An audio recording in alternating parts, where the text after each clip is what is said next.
Assalomu alaykum, mana aziz kuzatuvchilarim. Bugun sizlar bilan osti xohishlari patogini birinchi darsligini boshlaymiz. Birinchi darsligimiz birinchi reja asosida men o'zi kimman? Men o'zi kimman? Men oilada baxtli onaman. Men jamiyatda hamshiraman. Men jiyanlarimning sevimli ammasiman yoki xolasi va hokazo. Yoshlik paytimizga qaytamiz. Men bu tarafga qarab gapirayotganligimiz sababi hammasini daftarga yozib olganman. O'shaning uchun daftarimga qarab aytib beraman sizlarga.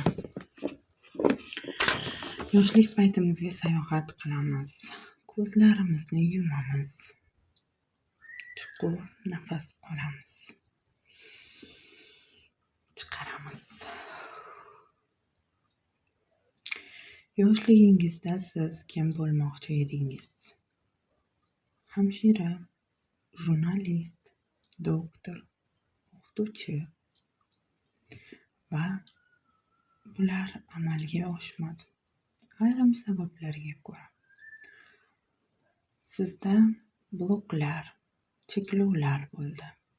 Yetishmovchiliklar, pul manbai yoki onangiz, otangiz tarafidan qarshiliklar bo'ldi.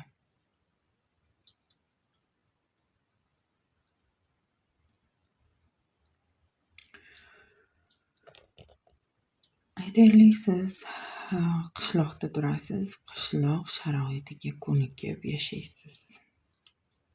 Ya'ni qishloq sharoitida ish umuman tugamaydi.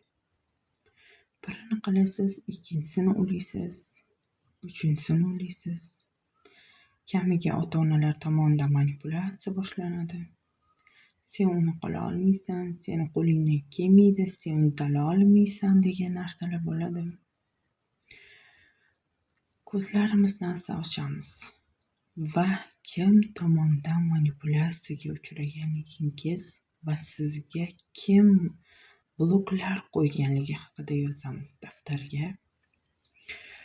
Ba'zi hollarda o'zimiz ham sababchi bo'lib qolamiz bu narsaga. Chunki manipulyatsiyaga uchragan vaqtimizda sizda irodangiz mustahkammasligi ham pand berib qo'yadi. Senda o'xshamaydi, sen qila olmaysan, sen uddala olmaysan degandan keyin biz ham orqaga chekinishni o'rganamiz. Orqaga chekinamiz. Orzu qilishdan to'xtaymiz, maqsadga intilmaymiz va hayot shundayligicha, oddiyligicha qabul qilib yashaymiz. Intilmaymiz, harakat qilmaymiz va orzu umidlarga chek qo'yamiz.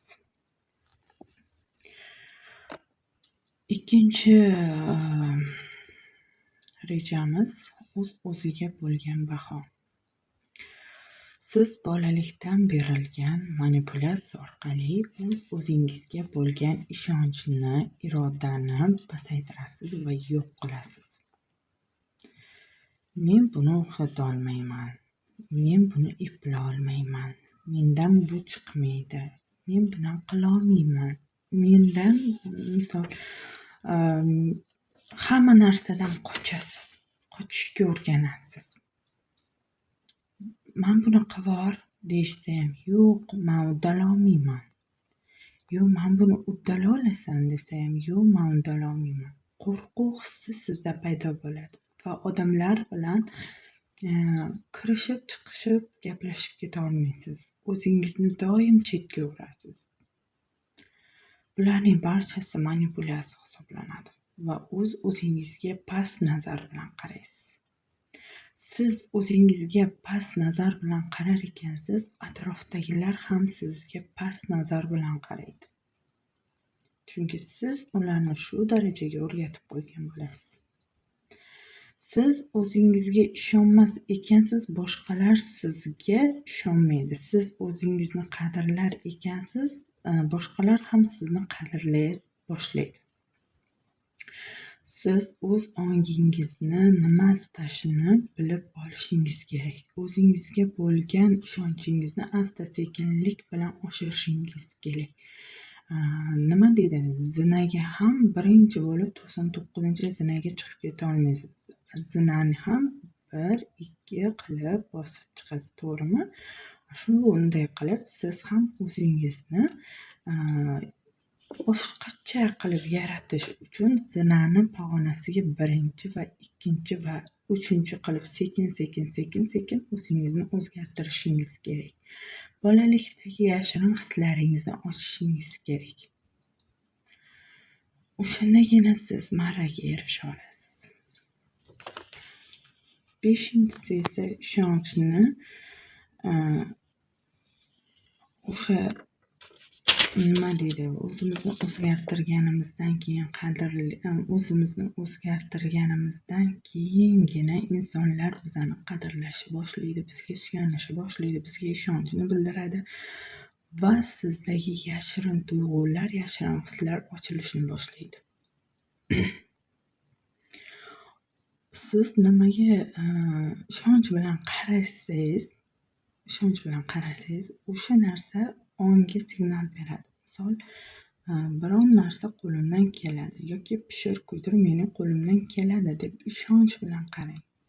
1 marta o'xshamasin, 2 marta o'xshamasin, 3-inchisida albatta o'xshaydi. Lekin birinchisida o'xshamadi, boray qilmayman, bo'ldi, shuncha rasxod unaqa deyish ham mumkin emas. O'sha narsani desangiz, ongingiz nima deydi, shu narsaga signal beradi. Bir kuni o'qituvchi bilan o'quvchi bo'lgan ekan. O'quvchini qo'lida 2 kamoni bor ekan. Uzoqqa mo'ljallab o'sha mo'ljalni olish kerak ekan. O'shanda o'qituvchi yoniga kelibdi va ikkinchi o'qni olib qo'yibdi. Birinchi o'qni olib qo'yibdi. Keyin shunda o'quvchi hayron bo'libdi.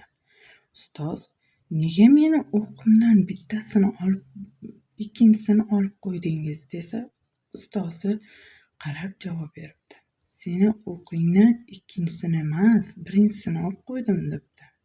Nima uchun degan ekan, agar sen 2 o'qing borligini bilsang, ikkinchi o'qim bor-ku deb birinchisidayoq mag'lubiyatni boshdan kechirasan.